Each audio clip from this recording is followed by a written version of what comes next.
Welcome to the Game Deflators Podcast. My name is John. My name is James. We'll hope you'll stick around for our Whenever We Get to It podcast, where we discuss the gaming community, trends, and a variety of other topics. All right, let's get to it. You said you were pretty excited to talk about the Crappy Game Challenge? Oh, yeah. It's mainly on the idea of what I have in store for you after providing me with that crappy PS1 game. So last podcast recording, James challenged me to play Army Men Air Attack. I misread like an idiot and thought he wanted me to play a game on my shelf. I actually don't own Army Men Air Attack, but I own Army Men Air Attack 2. Needless to say, I'm sure it's just as crappy. So we'll get on with a quick review. So overall, I want to say I gave the game probably about a 5 out of 10. And it wasn't so much that it was a crap game. It was extremely repetitive. So to start out the game, you've got essentially one character you can use. And it's to get a little background, I guess Army Men is essentially little plastic army guys like you saw in Toy Story. So that's essentially the premise. They go to war and battling and whatnot, and you have like the yellow army, blue army, and green army, etc. But to start out the game for Army Men Air Attack, you've got one helicopter you can use, and you got to progress through a variety of missions. And so in this game, the first mission was, all right, this isn't too bad. I can deal with this. I'm blowing up little army guys, blowing up tanks, little warthogs, I guess, just a variety of different military vehicles, and passing a variety of different missions. So first one completed in probably 5 minutes, thinking, all right, this can't be too bad. I'm sure the next one's gonna be pretty good. Nope. I played, I want to say it was 3 or 4 levels in the span of my 30-minute time frame, and it was the same crap over and over again. Controls were okay, gameplay was okay, but it is just extremely repetitive. There is no way in hell I could sit back and complete that game. I think it's 15 or 16 levels for the entirety. And yeah, if I just had to keep doing that for 15, 16 levels straight, it would drive me absolutely nuts. So kudos to you, James, on the game. Wasn't exactly crappy. I just would never withstand multiple hours of playing that in a row. It was just horrid at that point. And the worst part is you're not unlocking any additional characters to fight with. So you start out literally in the first like 3 or 4 levels with just a helicopter, and you're doing the same exact things the entire time. And on top of that, it's a PS1 game, so I was playing on a 4K TV. That made it much worse as well. So graphically, it was just crappier than I could imagine. And yeah, I was over it. There's 30 minutes was enough for me on that one. But to recap, I would say pros, entertaining at first. Gameplay wasn't terrible at first. And I mean, it's unique. I mean, it's little army guys, and it's not something that you saw every day back then during that era. Cons for this game would essentially be that it is extremely repetitive. There's not a lot of flexibility in terms of being able to pick different characters, and just overall, it's just boring. Just wasn't that fun. So 5 out of 10 would probably be my score on that. I probably could go lower, but I'll be nice. I would say you should probably be grateful we don't have a good-sized fan base yet, because I would like to point out that apparently you said you misread, but according to your VG Collect page, you have Army Men Air Attack 1, which is what you were supposed to play. So if we had enough fans, I could get them behind us to force you to do a redo since you didn't play the right game. I don't know, man. I might actually, on my VG Collect, I'm looking at my shelf. I don't have Army Men Air Attack 1 on my shelf. So, your VG Collect has it, so maybe you screwed up, or usually they screw up pretty often, so... Yeah, because I might. I gotta look around. Maybe I have it hidden somewhere, but as far as VG Collect is concerned, which, if anybody is unfamiliar, it's a database where James and I keep our games and whatnot, and kind of utilize that for our crappy game challenges. But yeah, I mean, they've had screw ups in the past, and it wouldn't surprise me if I accidentally added Army Men Air Attack 1 as opposed to 2, or added both, or got rid of one at one point and just never edited. So I'll check it out. If I need to play Army Men Air Attack 1 as well, I will play that, but I can guarantee you 2 is probably worse. Yeah, don't get us wrong. We're not knocking VG Collect, frankly, because it's free. We've used it for years, and it's free with barely any advertising. I think it's mostly being ran as like a personal project by some other collectors. So there's weird glitches where games would duplicate themselves, or say, for instance, if you're putting in a loose cartridge, if you don't also check off the boxes for manual case, etc., it won't show up on the mobile app and weird little things like that. My challenge game from John was Renegade on the NES, based on the Taito arcade game. Pretty sure it was Taito. So I actually just finally got around to having time to play it this morning, and I actually had this one when I was a kid, and I think I got probably about halfway, maybe a little bit further through the game as a kid, and then I got kind of stuck because it actually has branching paths. Like starting after the first stage, you'll have more than one door that you can choose to go into, and you'll actually take you to a different spot and different boss fights and things like that. So this time playing it this morning, I have to say graphics on it are actually rather good. It looks very much like River City Ransom in a way, just obviously not as much fun to play. The gameplay could have been much better. It has the weird input that I think is in Double Dragon 1 and 2, whereas if you're facing to the right, then the A button is your punch and your B button is a back kick. Now, if you face to the left, suddenly your B button is your punch to the left and your A button is your back kick going to the right. That only takes a second to get used to. It's a little odd. There's a jump kick attack you can do by pressing both the buttons together, which is actually how I remember getting through most of the game as a kid, because the enemies will just almost always duck under your punches. You have to kind of walk up to each other, and of course it has the up, down, left, right movement of the plane, just like well, not quite like Double Dragon. I think Double Dragon 2 is when they started doing that, or maybe the first one. Anyways, I can't remember. But one of the big issues is the enemies have no trouble ducking under your punches whatsoever. They will constantly surround you and try to scissor attack you. So there will always be one at your front and one trying to move around to your back. So you have to constantly move. And in addition to that, every hit creates a stun animation. I don't mean like in Double Dragon that, as long as you're punching them, they're doing the flinch stun thing and vice versa. I mean, like, you can punch them and there's almost an entire half second to a second of being stuck in the flinch animation, and that works, toward yourself as well. So what I finally started doing was just doing the jump kick attack over and over, which of course they will duck under that too, but eventually they'll stand up and, kick them. It had a lot of potential that they could have done better. There's most of the stages seem to have a point where you can actually throw enemies off like a subway platform or off of a pier into the water to take them out quickly, because you have to knock them down about 3 or 4 times each. So it's a lot of button mashing, but it has grapple attacks. You can grapple and punch them, grapple and throw them. One of the bosses, the first boss actually, the very last hit, he was on the ground. I was able to get on top of him and start pummeling him. So I thought that was great. All in all, it's really not a bad game. It's just a bit difficult, but I would say it's difficult in that way of once you practice and get the timing of everything down as far as the stun locking and things like that, it would probably be fairly decent. I'm going to give it probably a 4 out of 5. It's really not that bad. Luckily, John just picked that on a whim, and it sounds like he had planned something special for me. So do we want to announce our challenges now or at the end of the episode? We can announce it now. I'm actually pretty excited about this one. Okay. So hopefully your database isn't screwed up. I did just confirm I do not own Army Men Air Attack 1. So FYI on that. Your game that you were being challenged to is Project Horned Owl on the PS1. Okay, is that a light gun game? Yeah, essentially. It looks like crap, so I figured you'd enjoy it. So essentially I cannot play it. No, not a light gun. You can play it. You can play it for controller. Okay.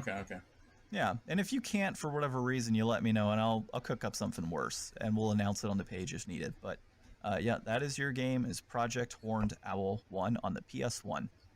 But there was more than one? I would hope so. You kind of stumped me there for a minute.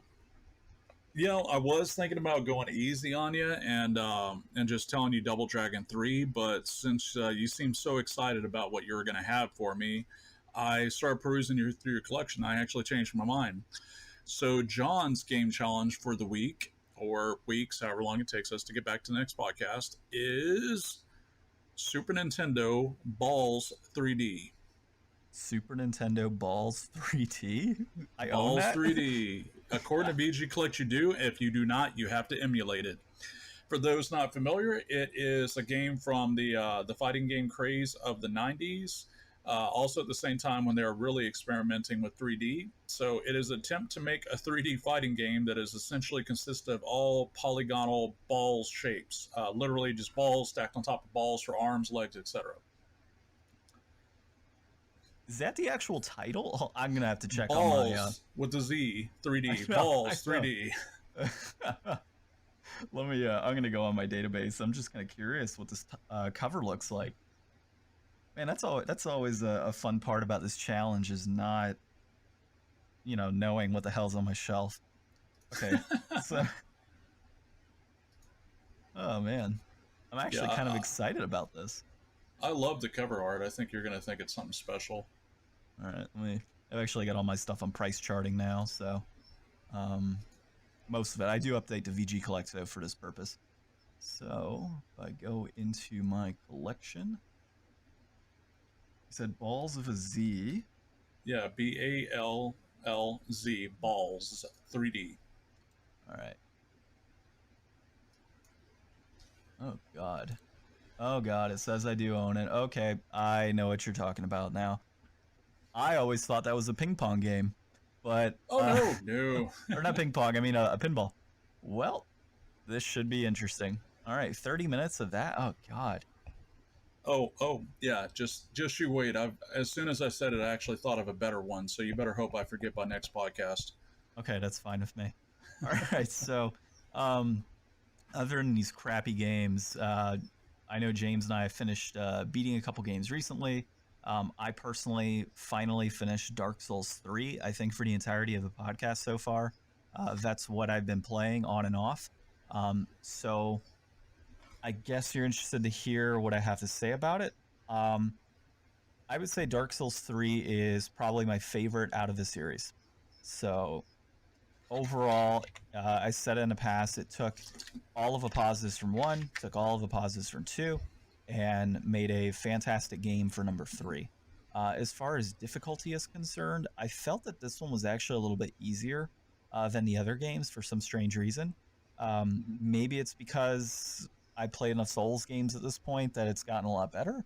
But yeah, overall, to me, it didn't feel as challenging. It could very well be that I played a mage this go around and used primarily spells. So that's also it. But there's a lot of bosses. Trying to think, you'd remember offhand off the Dragon Peak, the one. Oh, the main boss at Archdragon Peak or the dragon? Yeah, the one that he rides the dragon and he shoots lightning and all that stuff. That was supposed to be like, he's called the Nameless King. That's right. And he was supposed to be one of the harder bosses in the game. And I got a few helpers obviously in the game because we're able to do that.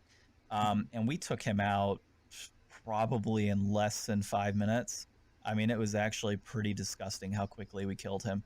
And then the final boss battle, I mean, within my first try, I almost beat him without getting hit in the first go around. So obviously he barraged me with a ton of hits and killed me on the first round. But I ended up just popping in, somebody to help out just to say, screw it, this boss seems pretty easy. And me and this other guy came in and pretty much took out the final boss from Dark Souls 3 in less than 10. And it just, I don't know, to me it just wasn't as challenging. But overall, I enjoyed the story a lot more than the other games. I felt the gameplay was a lot more crisp throughout. And it just, like I said, took out the positives from both of the previous games and really turned it into a great title in the end. I think you definitely unlocked easy mode by playing a mage and summoning help. Because I remember asking you, like, hey, how did you like the fight against, Sister Freed? And you were like, oh, she was easy. And I was like, oh, you're full of shit. And then I found out that you had summoned help and, of course, stood back and just spammed her with fireballs or soul arrows, rather. And I was like, well, yeah, that would definitely make her much easier.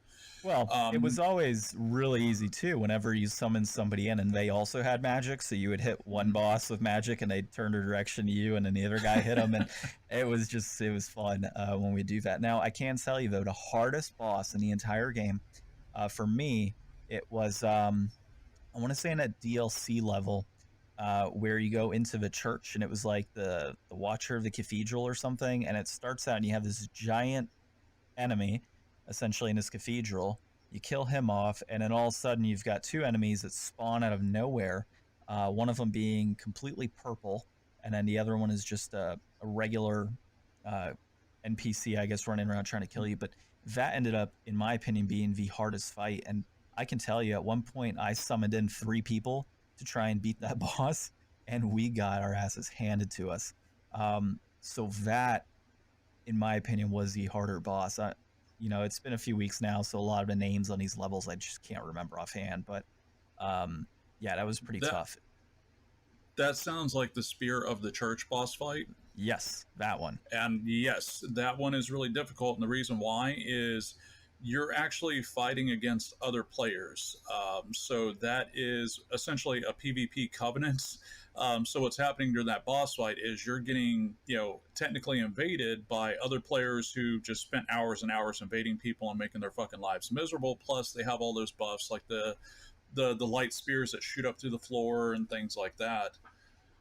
So yeah, that one was a real pain in the ass fight. I think I did that on the second try. My first time through Dark Souls 3, I played as just a pure like strength build. This last time was mostly a dex build that had some magical properties, so I could buff weapons, things like that. But I can't give you too much guff because I think it took me about 7 tries to beat Dark Eater Madir, the big fucking dragon. And the way I finally beat him is I summoned in that mage NPC, and she just kept him distracted by hitting him with soul arrows. That was definitely the way to do it. Alrighty. Yeah. What else are you playing currently? So I just recently started a game that I've always wanted to play since I was probably 12. Hoshigami Running Blue Earth on the PS1. And right off the bat, this is a grind fest. It is absolutely ridiculous how difficult this game scales up.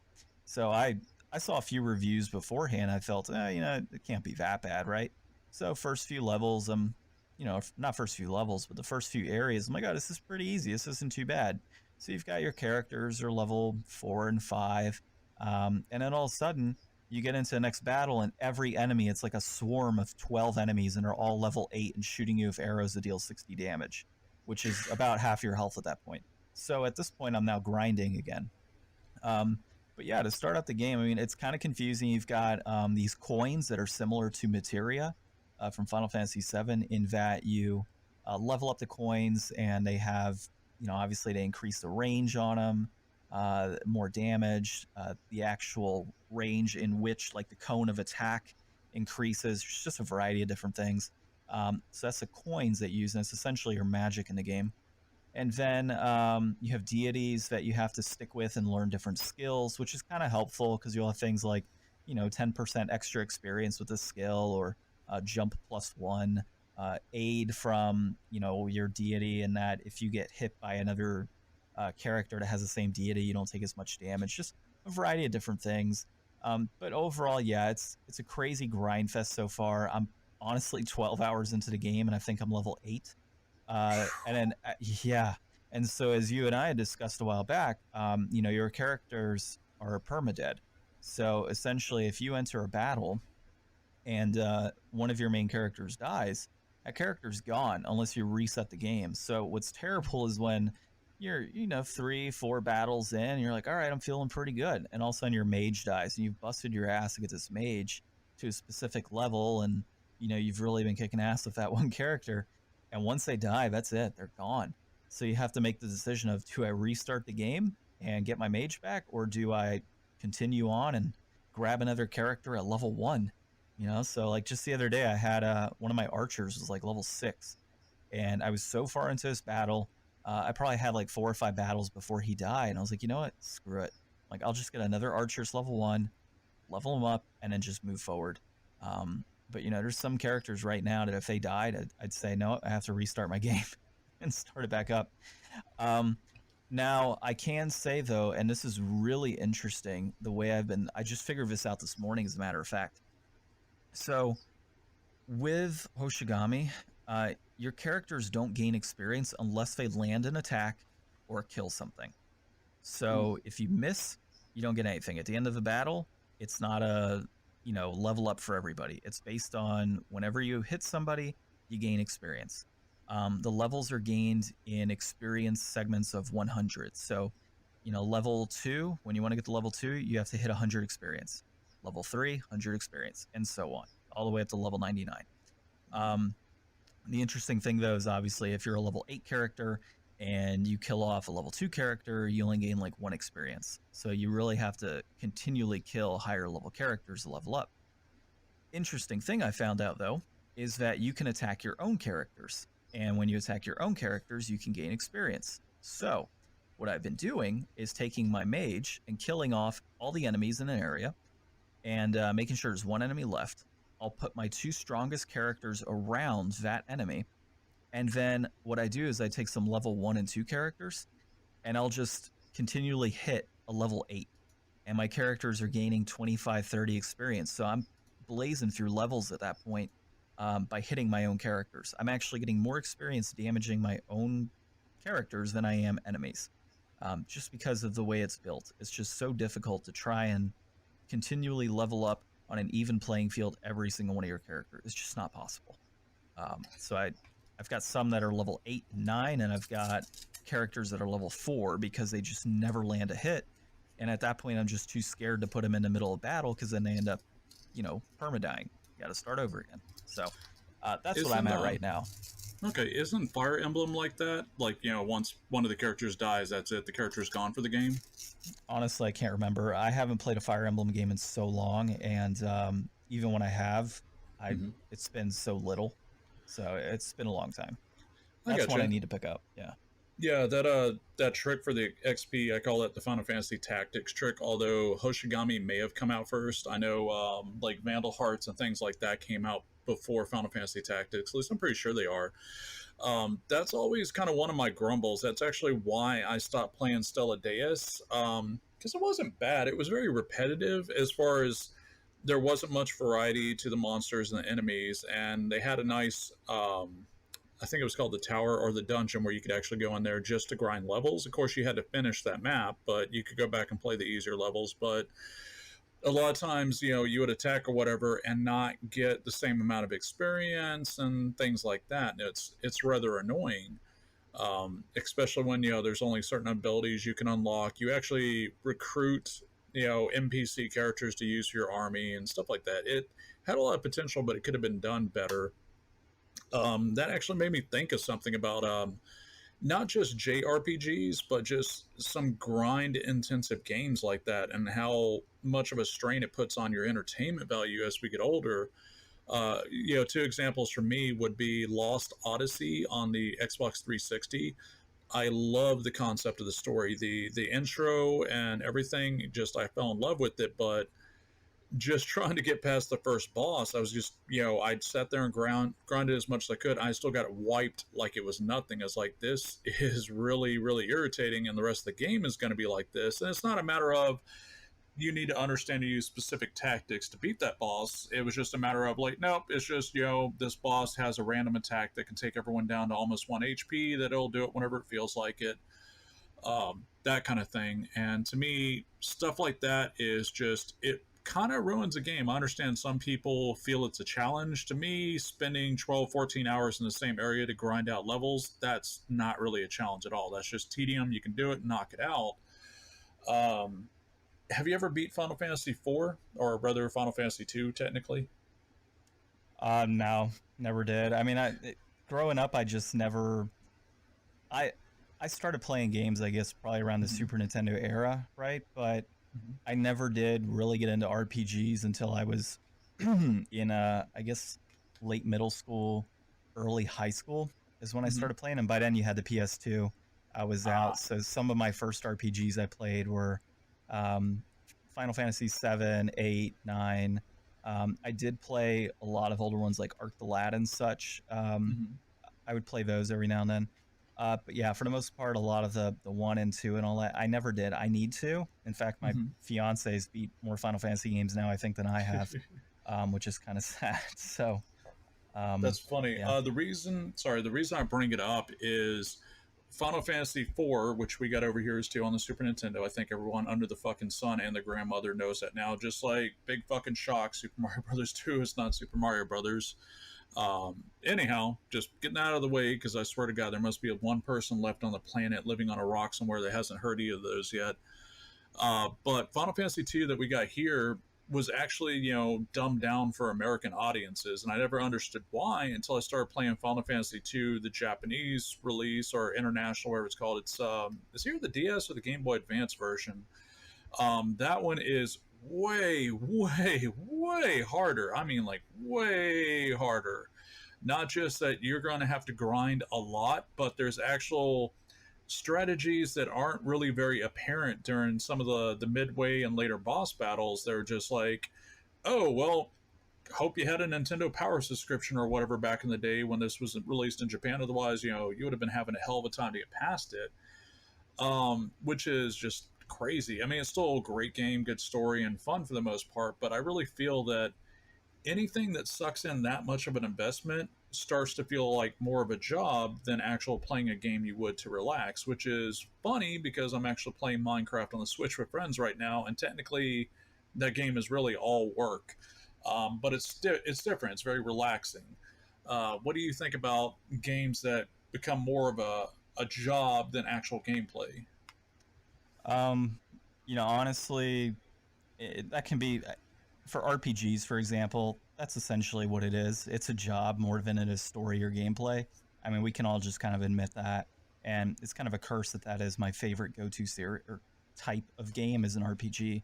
But for the most part, it doesn't bother me too much because I enjoy seeing the progression of the characters and the final results of the work. So it's not too bad. Now, if it's pretty consistent and I'm like Hoshigami right now, it's driving me a little crazy in that I'm having to continually go through like essentially these towers of trial is what they call it. And you've got like floors 1 through 5, 5 through 10, 10 through 15, 15 through 20.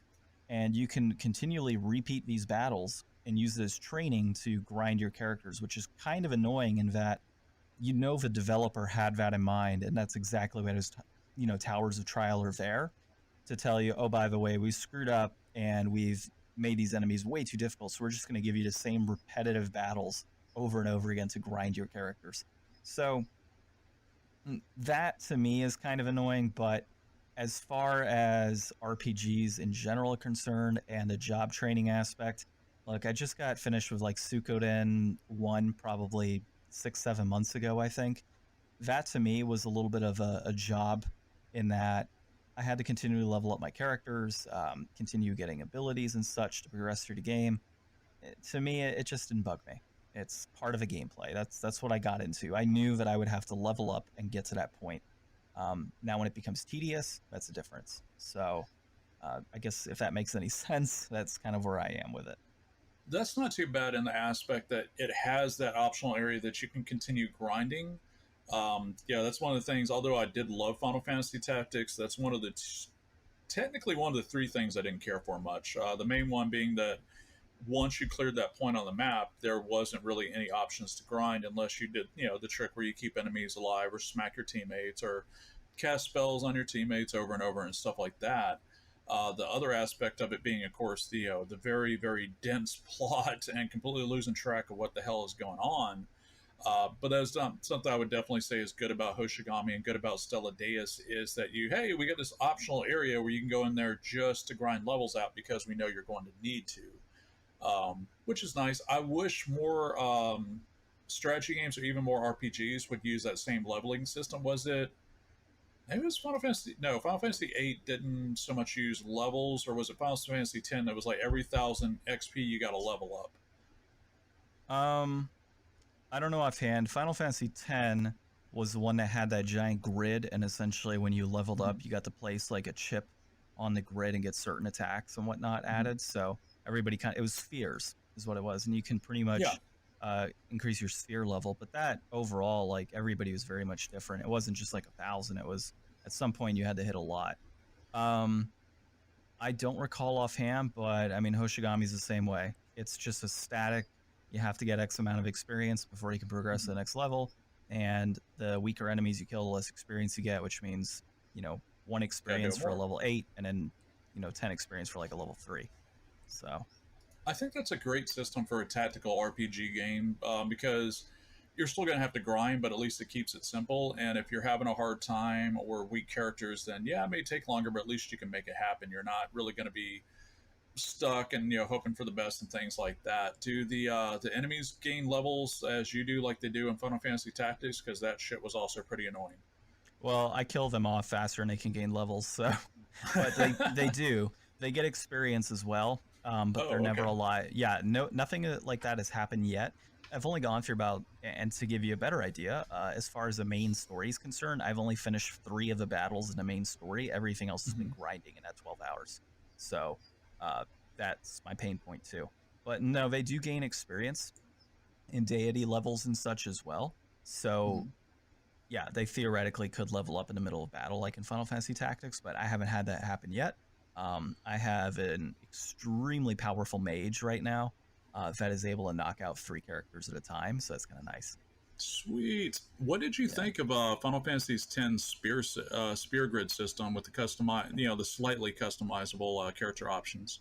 Seriously, that is honestly out of all the Final Fantasy games, that is Hmm. by far my favorite leveling up process. And I know there's a lot of people out there to hate it, Hmm. but I loved it. It was great because you could take essentially what was, you know, supposed to only be um, a mage, or say Yuna, like her summoner, basically. You could pretty much take whatever she was as a summoner and say, you know what, I want to Hmm. build her into a strength build now, and you could start making your way over. So one thing I always pride myself in is that I've beat that game I think 3 times, and Hmm. the second and third, no, the third time, I pumped in 120 hours into Final Fantasy X, and the pure pure idea behind that is I wanted to get all of my characters sphere, like their whole sphere filled up, like the whole thing for everybody. And so I had Yuna coming up and just beating somebody with her wand or staff and dealing 55,000 damage. So it was fun, man. Like I had all of my summons dealing 99,999. Um, my main characters were hitting for that much as well under general attacks. You had who is it, Lolo or Lola? Lulu. Lulu, yeah. Lulu would come in with her little onion knight, and he would run over and kick something, and you just see like this massive explosion of damage come up. It was fantastic. So that to me was one of the most unique battling systems. I don't know if any Hmm. other. I honestly haven't played a Final Fantasy since um, Final Fantasy 10.2. That was on it. Seriously, that was the last Final Fantasy game I played. So I don't know if since then they've added another sphere type leveling system, but that was my favorite. I can't remember if 10.2 used a spear system. I just remember the dresses and that the game itself just wasn't very good. The spear grid system in Final Fantasy X is probably definitely my favorite. With Final Fantasy VI, which would be 3 here, just in case someone's going to grumble about it, would be a close follow up in that certain espers, especially the further you went into the game, you would equip the esper and they would actually apply bonuses. Say, for instance, every time you leveled up while it's equipped, you'd actually get a 10% bonus to your magic points and things like that, which I thought was cool because they're permanent increases. Because Final Fantasy VI is definitely my favorite. The series followed closely by 10. Yeah, that's right. We both love Final Fantasy X. Go ahead and get the pitchforks out. Because of that, I did the same thing when I was a kid with 6. Like I didn't so much beat it the first time. I got to the end of the game, and I was like, screw this, I'm just going to keep playing. And I was strategically planning out. I was like, all right, have Sabin, equip Ifrit or whatever, so he'll get a +2 to his strength every time he levels up, and did that to max the characters out. Funny enough, I did actually play Final Fantasy X at least twice. I'll definitely be playing it a third time. The first time, played it and beat it normally. The third time, I actually went through and used either probably Action Replay. I don't think I had a Game Genie back then, so that I could cheat, because that's one of the cool things is, even though each section of the spear grid is dedicated to characters, as long as you kept leveling up and earning spears, you could just literally take over the whole grid, and everyone could have almost the same abilities. I don't think other characters could learn like Oron's Bushido or whatever it was, his sword techniques. and vice versa. But yeah, you were just ridiculously powerful. And I never went back to I want to say it was the Coliseum, but I don't think it was it. I know there was like a character you could go to on the Calm Plains or something like that, and he Yeah, yeah. actually, yeah, he kept like these monsters, and if you brought him the right ingredients, he would make just these uber powerful, crazy monsters. Like I know one of them was like just a big blob or a spear of water that could just wreck your fucking shit. Um, I don't think you got Yes. anything for doing it other than to say I beat it, that kind of thing. But it was Oh still no, no. cool. That was how I filled up my sphere grids. So Oh god. essentially, yeah. So not necessarily that one. I think it was the Dawn Toneberry was the one I would Oh utilize. god. That was yeah. So that was the best one. And so pretty much you would just continually hammering him out with attacks. Right. Hmm. He'd come over. He'd kill one of your characters. Move back. You heal up your character. Attack again. You just keep dealing damage. Now you could either beat it or you could run away. And when you run away, if I recall, you still get experience. So after Hmm. beating him, it was something like 1,000,000 experience points. It was something really stupid. And yeah, it was essentially monster battles. Essentially, I forget what the technical term was. It's been a while since I played that game. Um, but yeah, you would just continually level up, and you would get a ton of experience, and just find spheres whenever you could, and clear your sphere grid and put everything in there. So overall, that was the only grind intensive aspect of that game, in my opinion. That is one of the things I liked about it. I mean, I didn't like the completely non-linear approach that, you really, it was beautiful, and I loved the puzzles and the shrines and things like that, but it was rather annoying. Like I remember getting to the end of the game, and my roommate had already beat it a year before, and I was like, all right, how do I get the ultimate weapons? Like, oh, you just put these coordinates into the ship. I was like, what?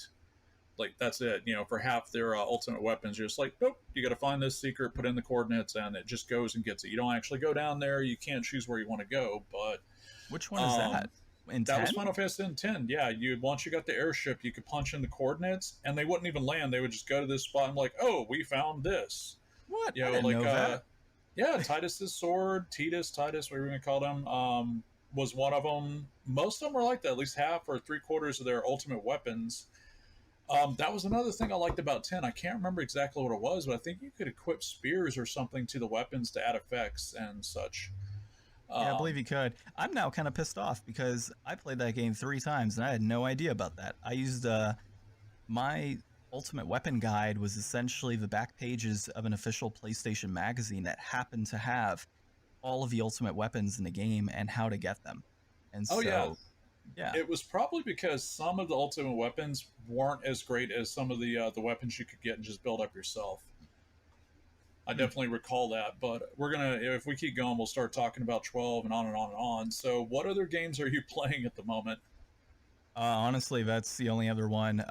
Just Hoshigami at this point, trying to, Mhm. just stick with that one game. I'm sure another one will pop up here in just a bit. So, try and hammer out as much of it as possible before I pick up another PS4 game. Um, Absolutely. yeah, and then I'm what are you playing right now? I myself have finally gone back to new Super Mario Brothers U. Funny enough, I guess I'm technically playing the new Super Mario Brothers U slash Super Luigi U version because I can't just pop in the disc for just the one without Super Luigi U. The game save will not load. Fun fact, in case anybody was wondering, so don't go and sell your game copy until you finish because you're not going to be able to load your save and it's going to suck. Um, I've played it, a lot when I first got the Wii U, and after a while I got busy with life, and I kind of do that. Like same thing with Super Mario Odyssey. I'm on a hiatus from it just because it's like, all right, I'm a little tired of playing this, and I get sidetracked. But I've gone back to it because I really appreciate the idea of on the Switch and the Wii U that I can just undock the gamepad. And although I don't have anyone here currently that they want to watch TV or whatever, but I can pull up YouTube or anything I want on the TV and just listen or watch that, chat with people while I'm playing the game, and it's much easier. But I am finally on Peach's Castle, which I think is the final stage, except for the Star Road, which I do plan on unlocking. I don't know if I'll have the patience to finish it because I've gotten each one of the gold coins in every single level so far. And sometimes that shit is really frustrating. Like the game itself is not overly difficult, but trying to make sure you get all the gold coins and finish the level sometimes can be a real pain in the ass. Especially I think it's Meteor Lake or whatever the first stage in Peach's Castle, where these meteors are constantly falling through the sky and they will destroy anything they hit, including the gold coins. There's of course the level is platforms floating in lava, and they start dipping down under the lava, kind of like the water platforms in Super Mario Brothers 3 with the giant fish. So that took a few gaming sessions because of losing patience, but it was totally worth it. I haven't played Call of Duty in weeks, honestly. They're still, or it might be ending this weekend. They're doing like the Survive the Undead or the Undead Attack thing, which honestly I thought was pretty cool because they have a headquarters that you can go to talk to other people and talk to the quartermaster and get orders and stuff like that, and do different things like test guns, test out kill streaks. Everything is revamped. Like everything is just like burnt down and overrun, and there's zombies in cages, and they introduced a bunch of zombie modes and things like that. I thought that was kind of neat. That even toward the end of the life cycle for that particular game, that they're still putting in the effort to make it happen. I like I said earlier, friends of mine, they all decided, hey, even though we have Minecraft on the Wii U and whatever else, we're all going to buy it on the Switch so we can play together. And because I still have Gamers Club unlocked, my condolences to anyone who's expired. We'll get to that in a minute if you don't know what we're referring to.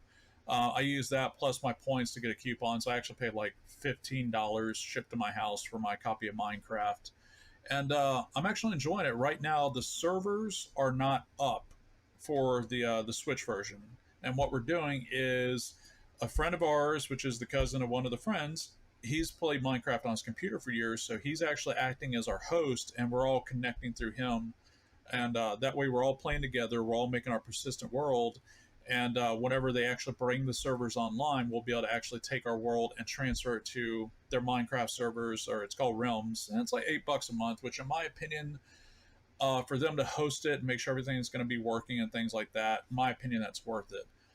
We're using Discord to communicate with each other, which works great. I just have my laptop sitting there, and I can hear them clear as day, and they can hear me through my laptop mic, so I don't have to shout or lean in or wear a headset or anything like that. So far, it's a lot of fun. I think John should buy it and join in with this. I know a lot of people as adults are just like, Minecraft, that's a kids game. It's like, well, it is. Most games are kids games, but it's very relaxing and it's good for the mind. It's also a huge time vacuum. You will be surprised how much time disappears because you're just like, all right, I want to go, I need some wood, I need this, I need that, I want to make this. The next thing you know, it's like, oh, 6 hours have gone by. Shit, but those are the main things I am playing at the moment. I'm kind of getting an itch to probably start playing Dying Light or something similar because I do enjoy action games a good bit. I am looking at other games such as what was it I showed you earlier, The Adventures of Pip. For those unfamiliar with it, check it out. It's another 8-bit style indie game, but the interesting thing is, at the game, it appears that you're just playing as a little 8-bit square blob that any enemies you touch, you take on their abilities, kind of like Kirby, and you have to actually switch back and forth. It's very reminiscent of Little Samson and Super Mario Brothers and games like that. So I really kind of want to play it, but I have so many games I'm not going to get to anytime soon. It just feels silly. Um, what was next? All right, we did our crappy game challenge. We yapped on and on about Final Fantasy for a while. Should we talk about E3? Yeah, I think we can brush on that really quick. We might want to skip over probably our last subject we were going to talk about today, just kind of, with time and whatnot. But yeah, so as far as E3, I know you're really interested in Sekiro, Shadows Die Twice, and then I'm interested in Ghost of Tsushima. So I think both are pretty cool looking games from what we've seen so far with the gameplay. So you want to go first as far as yours? Yeah, Sekiro Shadows Die Twice. Obviously, I think everyone that might be listening probably watched E3. It's a FromSoft game for those who may not be aware if somehow they managed to miss all the media coverage. FromSoft was one of the companies who used to work on the Tenchu series. And when they initially released the teaser trailer for it, I was one of the people that were really hoping, was like, please be a new Tenchu game with kind of the Dark Souls engine and better AI and things like that. Maybe with the Neo AI. because those enemies are a lot more persistent than most of the Dark Souls enemies. But I do see a very clear blend of elements from the Tenchu series, such as, obviously the grappling hook, but the way that the character is able to get against the wall and sneak around, and also it showed look like some execution animations, but very much some Bloodborne Soul style actual gameplay as far as the regular combat and action. So, and plus, From Software, they really do just make great games. I haven't really played any of the Armored Core games, but I've heard a few of those were spectacular as well. So I'm really looking forward to it. And Tushima, sorry, what was it again? Tushima Ghosts of Ghost of Tsushima. So from what Jeez, I've seen I so butchered yeah, that. yeah, right, you totally did. I haven't watched too much on it, just enough to kind of get me excited. And to me, it seems like a very much open world, kind of like a Tenchu style game. But just the thing that gets me is just how much gore is in this game so far that I've seen, and that just from the very get go, samurai game, uh, tons of gore and beautiful environments. To me, at this point, it's just a matter of wait till it's out, see what the reviews are like, and purchase. I don't even care what the gameplay style is at this point. From what I've seen, I enjoy it. Um, I would say anybody that does not know what Ghost of Tsushima is, you will have the same opinion I do, the same very limited um, bit of watching videos and such that I will, once you just get a nice little taste of it, definitely check it out on YouTube and find some videos and trailers and whatnot. It certainly looks beautiful and cinematic. I hope it's almost, I don't want to say God of War style because everyone will just imagine quick time events and things like that, but the way that I'm hoping the game will be very much story driven like that, because it looks like a beautiful game. It reminds me, of course, not so much the second one, we'll just forget that game exists, but the original Genji Dawn of the Samurai on PS2. That actually for the time was a great action game, and it was for the time very, very beautiful cinematic game, and it reminds me of that a little bit. Yeah, so that's pretty much one of my biggest things, I guess, right now with gaming in general, for a lot of next gen stuff, for the most part, is if it looks great and it has smooth gameplay, I'm in. I mean, at that point, you know, it's really up to I guess my opinion and how I feel on it with the story and how it progresses. I try to not read a whole lot of reviews, but with something like this, generally, if it's gonna for me be a potential day one purchase, I'm gonna look closely at the reviews and oftentimes when I do read reviews, I often agree for a lot of the stuff. So we'll see how it goes, but definitely check it out. Sekiro and Ghost of Tsushima, definitely check those out. So I know we talked a little bit and we've kind of brushed up on it. We were talking about Final Fantasy X, and I think you had mentioned that it was open world. I would probably disagree and say it's more linear.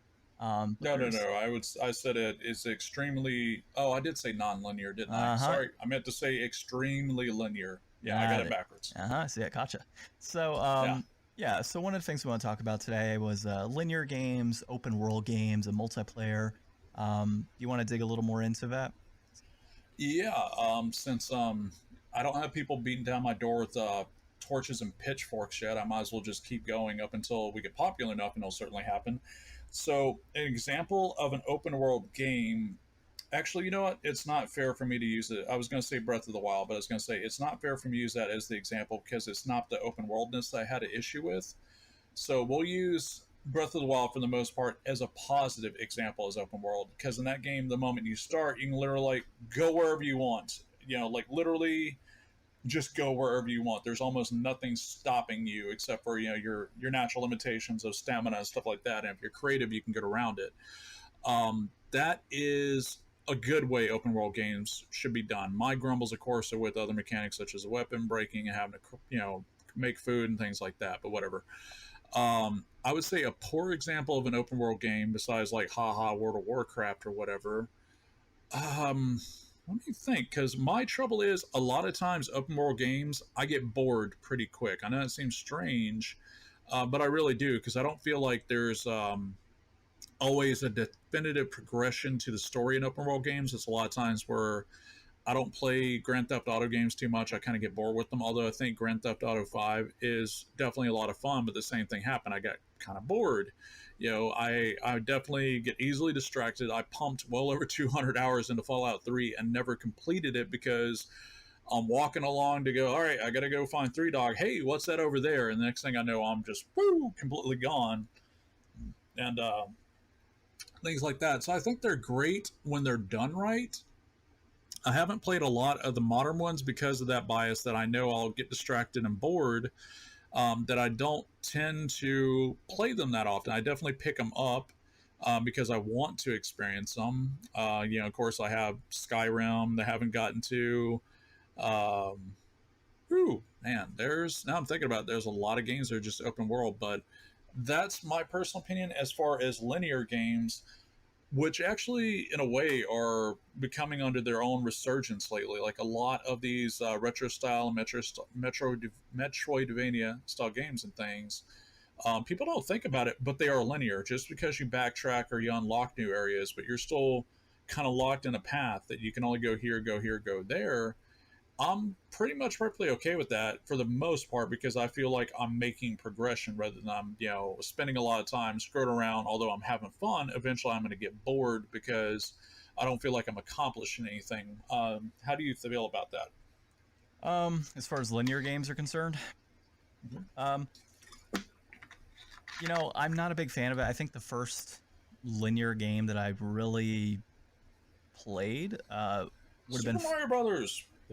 Yeah, but that's a little different. Well, yeah, side scrollers don't really count. No, not really. I guess Final Fantasy X would be a pretty good example of a linear style game. In that, if you look at the map, for example, there's only so much There's you a can map? do. Oh yeah, there's a map. There's a map in the top left corner.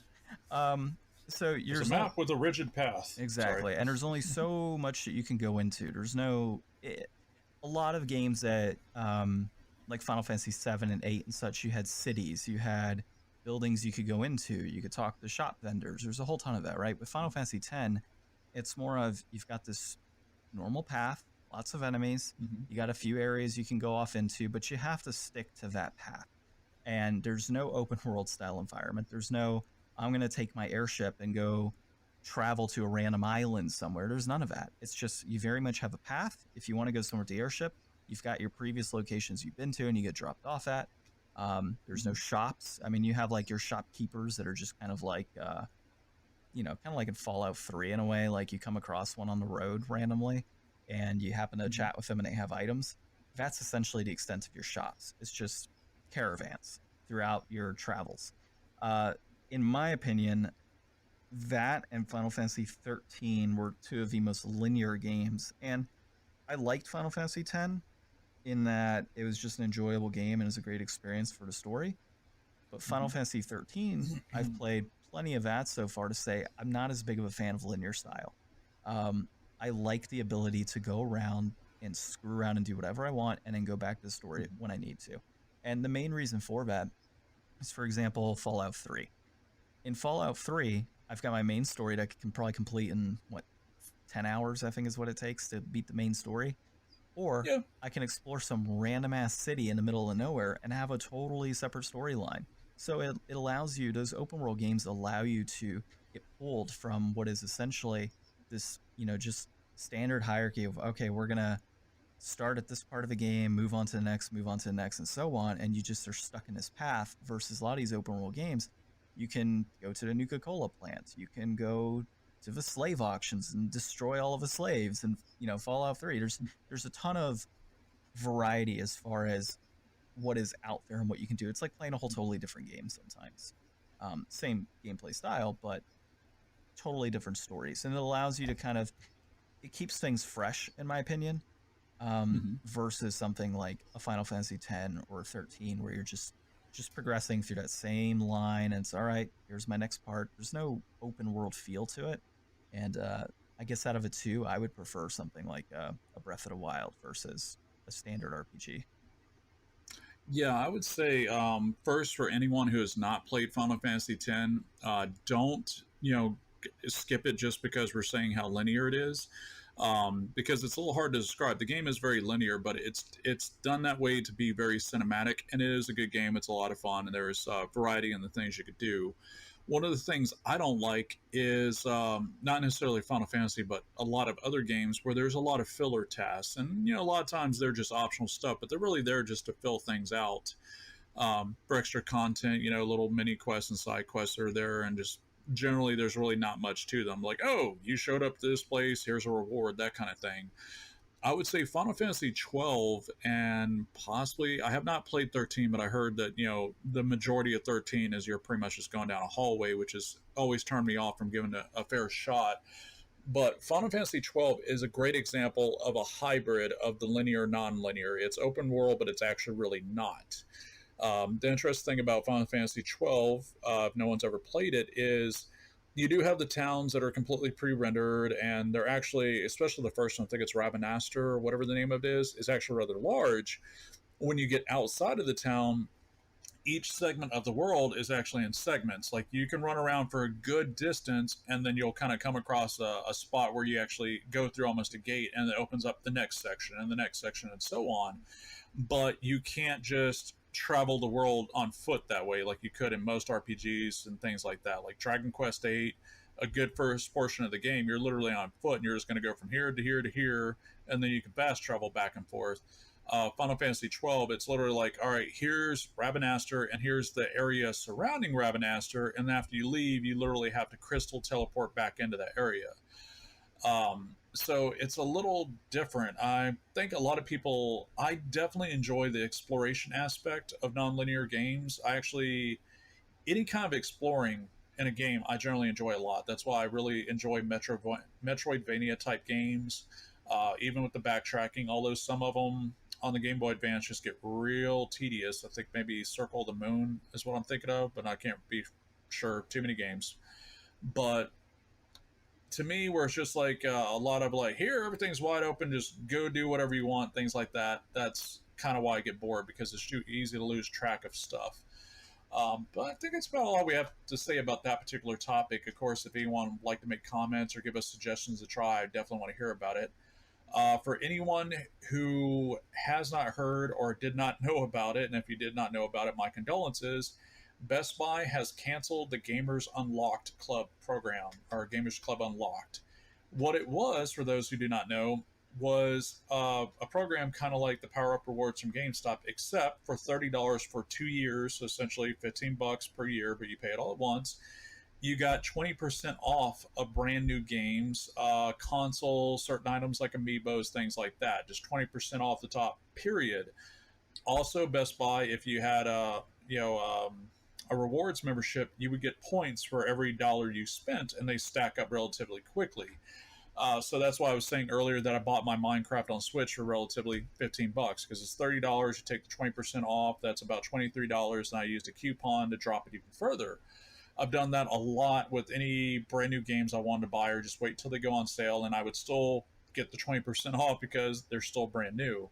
Unfortunately, a few weeks ago, Best Buy did cancel the program without any notice whatsoever. Just all of a sudden, boop, it's off on the website. Say, for instance, if I was logged in, I could go to the website, look at a game, and it would show me the price, and then it would show the GCU Gamers Club Unlocked price below it. It doesn't do that anymore. It still applies in the checkout because they're stuck with anyone who had already paid for their 2 years. They're still stuck with having to give us the discount because it's a service that we pay for. So when I go to checkout, I still get my discount on any games that I buy, and luckily mine is not going to expire until July of next year, so I'm definitely going to use that to rape the hell out of them, especially since they're still giving points for every purchase I make. Even if bargaining a game down to $5, they still have to give me points for it.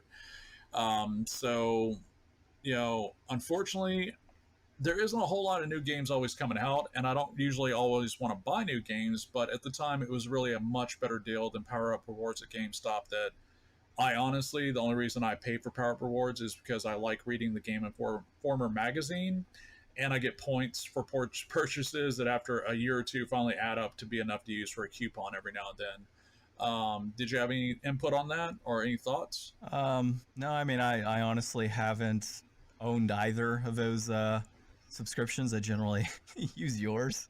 But But hey, the benefit is you get the points off every purchase I make, and I make quite a lot of purchases. um, and I appreciate it. oh yeah. So as far as positives, I mean, you've kind of touched base. 20% off pre-orders, a chance to buy new games at a much lower price. But some of the negatives I would say throughout these programs is that every time I see a game on sale, it's usually been on sale 2-3 times in the last few weeks.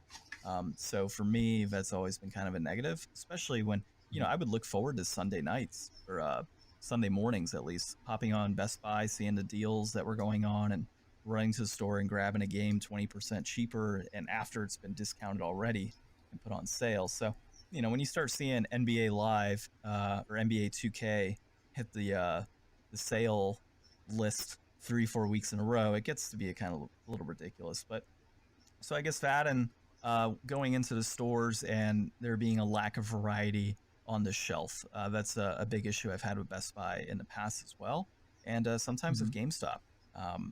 They don't always, they'll have it online, but of course, if you purchase online with GameStop, you never get the case. That seems to be something they always toss.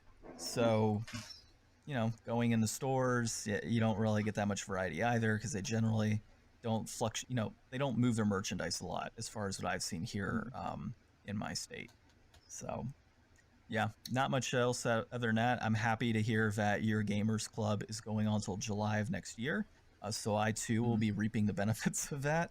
I'm kind of pissed because I meant to buy one back in January, and I ended up not doing it. And now, yeah, could have had it for 2 years. So, yeah, that's my opinion on that. Now, speaking of discounted items, I hear you had some fun at a flea market recently. I was just about to ask, when was the last time you went to the flea market in your area? I myself actually went last weekend, which is the first time. I want to say maybe the first time this year, but I'm sure I've gone at least once. Other than that, because I stopped looking for games at the flea market a good year or two ago because it was just ridiculous, out of hand. A couple of resellers popped up, then a couple more resellers popped up, and they just started pricing everything out the ass because, frankly, non-collectors are dumb. They'll happily pay that $25 or for that copy of Super Mario Brothers 3. But one of them, and I'm of course not going to say his name, but you will remember him as the one that was selling bootleg Pokemon carts, and also had the bootleg copy of Mother on the NES. That when I pointed out to him, I was like, "Oh, hey, how much did you pay for your repro?" And he was like, "I didn't know it was a repro. I just saw like the joy just like melt from his face. It was kind of worth it." Because he literally thought, I guess he thought he got a really good deal, and was like, nope, that is totally, Super Nintendo game, technically the Japanese version on a reproduction NES cart. There you go. But I went down to the flea market with a friend to look for guitar pieces, and I was like, all right, I'll check it out. Maybe I'll see some games. I actually did see quite a few games. It was pretty interesting. So, in that particular gentleman, he, I guess, after a couple of years of selling it in the hot sun, finally started making enough that he has a shop on the inside. So I decided to pop in there, and to give the listeners more of a perspective on how the retro market is in my area. My friend that was with me, he bought a brand new sealed copy of The Walking Dead Season 2 on Xbox One for $15 from him, which is decent. Technically you probably find it cheaper anywhere else, but $15, brand new sealed, not bad at all.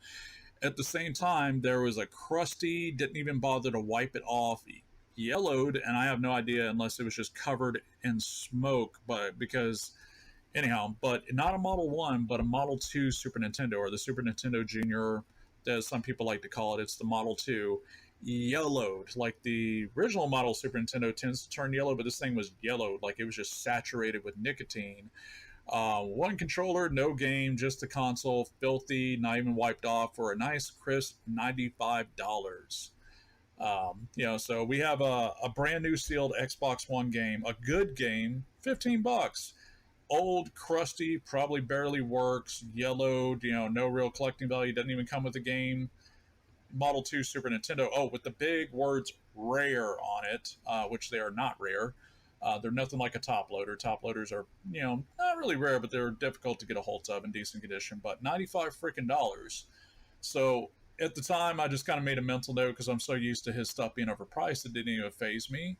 Then we walked around a bit more, and I came across, because like I told you when you used to go picking with me, is like no one ever looks under the tables. A lot of people will put tubs and boxes under the tables with stuff in there. And so I looked down, I saw, some box PC games, and of course, always pays to poke through those.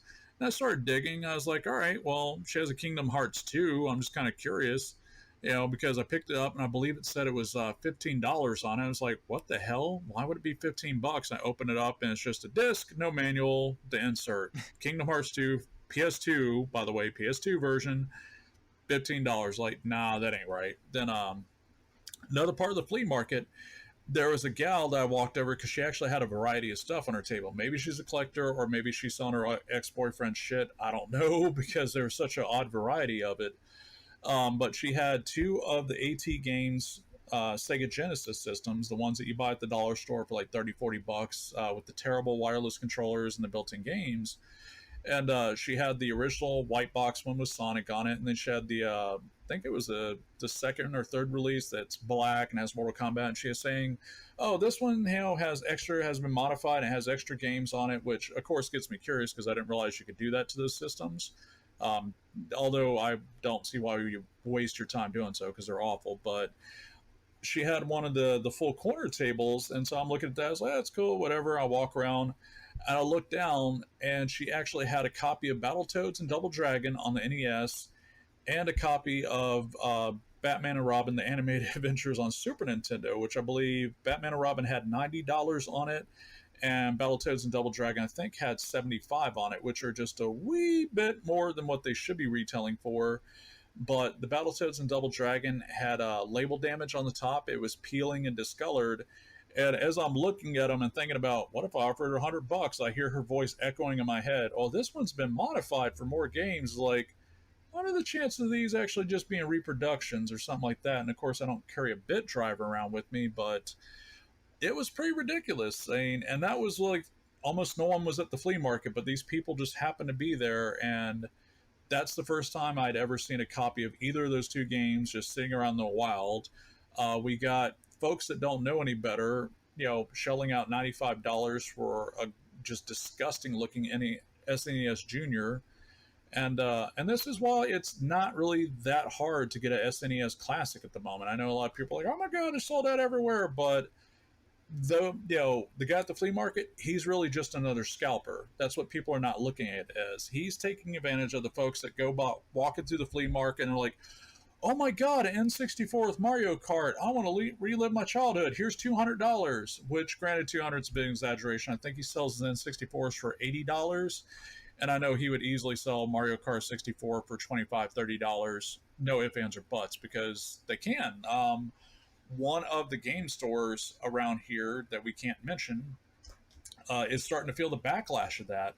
That essentially, they kept just easing their prices up a little bit, a little bit, a little bit, because people would show up and go, oh my God, and they would never not stop to think about, why should I give you, I think it got all the way up to $15 for this copy of Super Mario Brothers Duck Hunt. This is realistically worth $1, $2 at most, but people will do that. And I know a lot of collectors and new collectors are just like, oh, I don't care, I just want to buy it. It's like, you're part of the problem. It's not about getting things cheap. It's about the sustainability of this as a hobby. And, people are always going to be there to take advantage of it. But the only way they can take advantage of it is when people just happily overpay or don't put any thought into what they're putting their money into. Yeah, so as far as me going to flea markets, I honestly haven't stepped foot in a flea market in over a year, maybe even close to 2 at this point. But as you've seen, my collection has grown dramatically over the last few years. That's mainly because of private sellers and just being part of different groups and such, I guess, on social media and whatnot, just kind of getting out and knowing people. So where I'm at in my area, we have a lot of applications. We have Craigslist, for example, yard sales. I've done stuff like that to find a lot of my stuff. Just like James, I come across really odd deals of, honestly, I'm not kidding you, $400 for an N64 with maybe 5 games, none of them being rare. I'm not kidding you. That was a listing I saw not too long ago. And we're not talking like Mario games. We're talking like NFL games and maybe a GoldenEye for $400 with 4 controllers, and oh, it's a green N64, so it's worth so much more. So that's what I see pretty frequently, but I do get lucky occasionally. I'm happy to have a Goodwill that pumps out games weekly.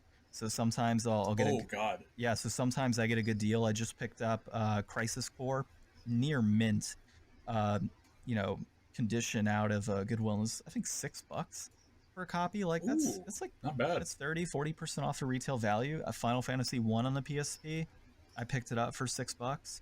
The cool thing is out where I'm at, they have coupons pretty frequently as well, so you can get them even less. So yeah, I've got that, and I know you saw one of my pickups recently, my Super Nintendo lot that I got for a little over $100. That included Captain Commando as well as a number of other classic games on the Super Nintendo. You didn't earn that, Captain Commando. I don't know what you're talking about, sir. I earned it. You didn't earn it, sir. I don't care if you paid $100 for it. You did not earn that. You know, uncommon games like that should go to the OG collectors like me, and then you should get our scraps.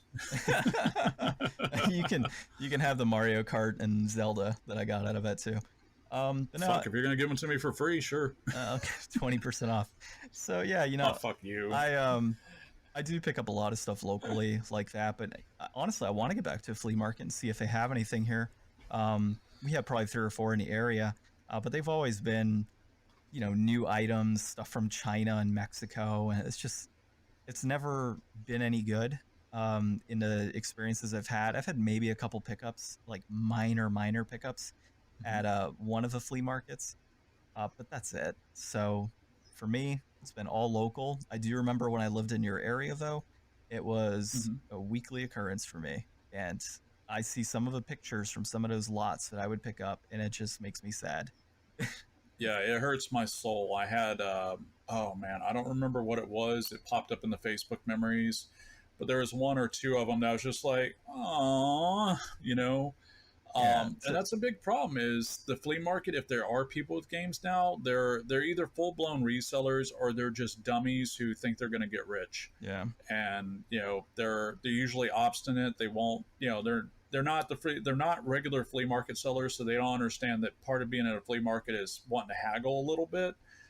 But yeah, it's really killed it for me. I don't really go to any of the local game shops. And speaking of Goodwill, I almost took video footage for you. Because there is the one Goodwill near my house, and of course there's 2 more here in my town that I don't bother going to because they never have anything. So I actually went to the one thrift store and the one across the highway, which is the Goodwill, so you know the ones I'm talking about. Yeah. And I thought about doing a recording because remember how I told you that ever since Goodwill announced their electronic stores, or the Goodwills here just suddenly are empty. There is almost no electronics whatsoever, no TVs, no DVD players, anything of any actual use is not there. Although this time they actually had a VCR, and I thought that was pretty interesting, but there was literally not a single fucking thing game related except for this odd random controller that went to some kind of kids like Leapfrog, without the Leapfrog being anywhere in sight. No AV cables, no power cords, no cartridges, no disc-based games, no PC games. Just nothing. I mean, just like dead empty space on the electronic shelf. No waffle irons or anything. So to make you feel bad right now, I just picked up a working PS3 from my Goodwill the other day for $15. My question would be is how long will it work? It is a slim console, and exactly. So I made sure to test it out. It wasn't a big bulky one. Turned on, no yellow light. Had a copy of Call of Duty Black Ops in it as well. Yeah,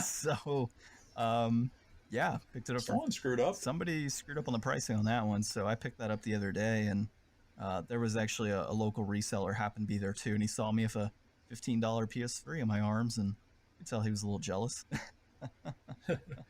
Depending on, of course, get with me after the podcast, but depending on the firmware and the model number of that Slim, you can probably flash it with the custom firmware and then replace the hard drive and just like load everything on it direct to the drive. Yeah, we'll get together. It's not that hard. Yeah, we'll get together on that.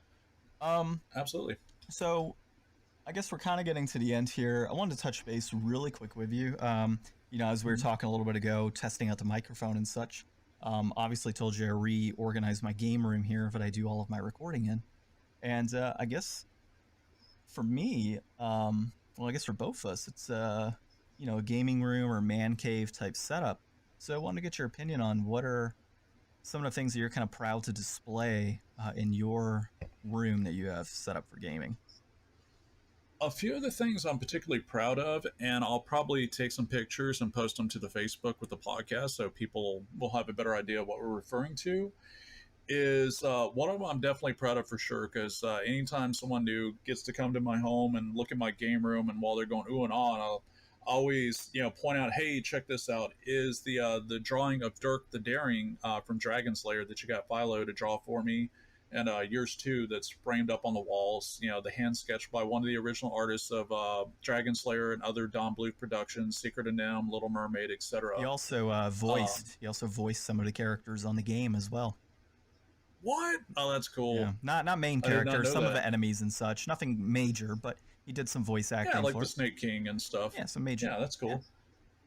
cool. One other thing, two other things I'm pretty proud of is my it's the Now You're Playing with Power poster, but it's the Rob the Robot poster. But what a lot of people may not know is there's two versions of the exact same poster. It has Rob's glowing head at the bottom, surrounded by screenshots of NES games. But there is the standard smaller version, which is I sent you a copy, and that's your regular Nintendo insert poster size. It's like, I don't know, 14 by 19 or 23 or something like that. But there's a much bigger one, a huge one. This thing is more like 24 by 36. It is a big poster. Matter of fact, unfortunately, I had to fold one of the edges to be able to fit it into the dang frame. But I'm very, very happy that I was able to get one for pretty cheap.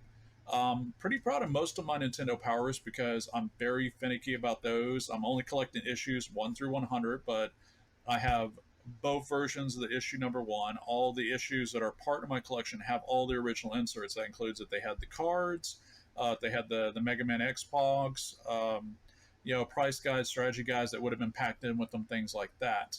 All in great condition. I would say probably one of the coolest pieces of my collection, looks so terrible and so oddly bootleg, is my and it's actually official Nintendo merchandise because I remember getting it for $2 and having to verify it. I was walking around the flea market one day, and there was just a random table with odds and collectibles, Hot Wheels, and stuff like that, and they had this white cart that looked like a real cheap broken down TV cart with the Nintendo logo, the old red pill shaped logo, and just this god awful drawing of Mario on it.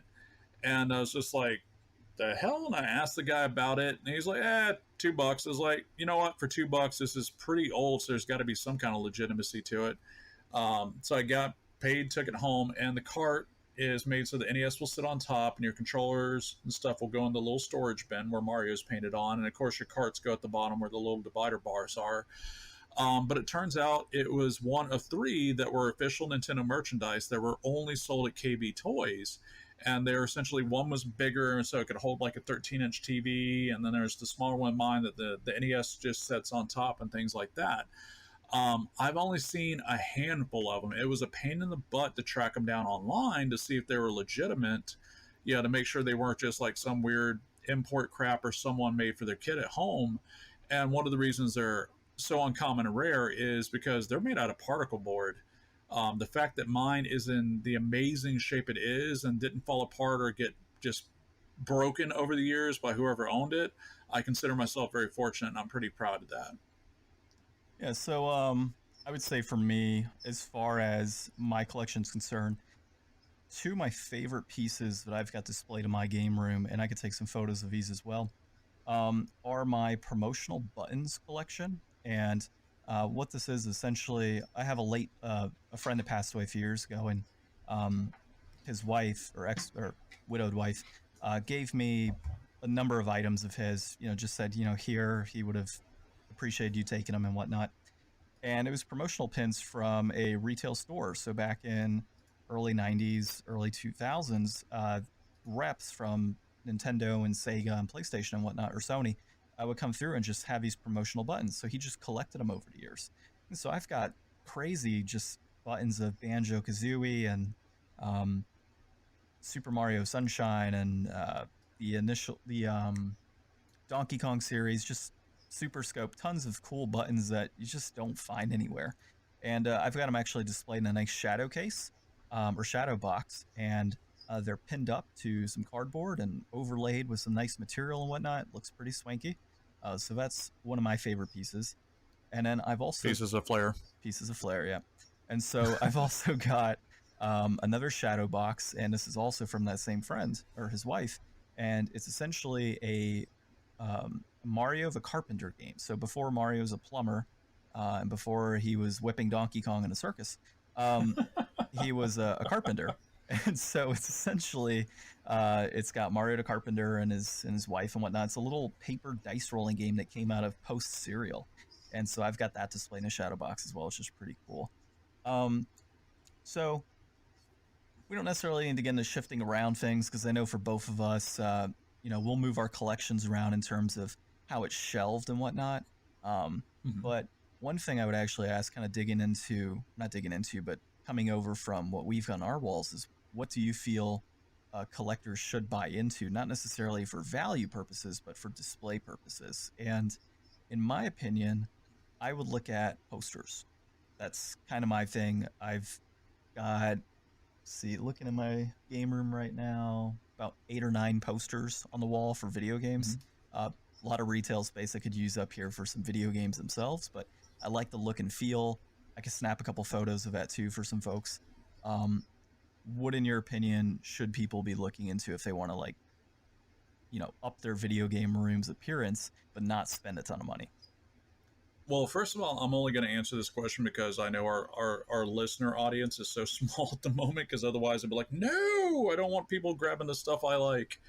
I would definitely first say go after anything that feels special to you. For instance, the original Dragon Warrior, now, Dragon Quest games, were a real big deal to me when I was a kid. I loved Dragon Warrior 3. I didn't bother to touch on that when we were talking about open world and, insane grinding, but I actually have, of course, I have the original Dragon Warrior, the game. I have the Dragon Warrior strategy guide that Nintendo Power gave out, when they were giving out the game. But I actually have the poster that went with the original game, and it's framed up on my wall.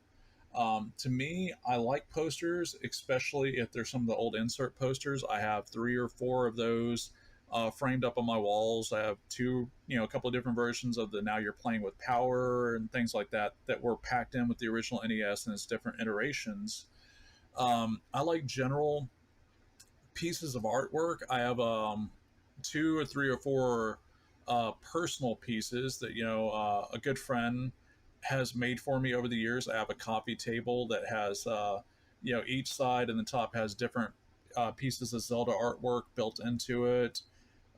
She made me like a Japanese lantern that each side is like Donkey Kong characters and those sides Mario characters, other sides Zelda characters, things like that. Just wonderful, thoughtful things. But as far as stuff you can acquire yourself, I would say a variety of things. I really like some of the plush toys from Nintendo that have the sound effects in them. I recently picked up a Koopa shell, so when you hit it, you hear the sound of Mario jumping on the shell.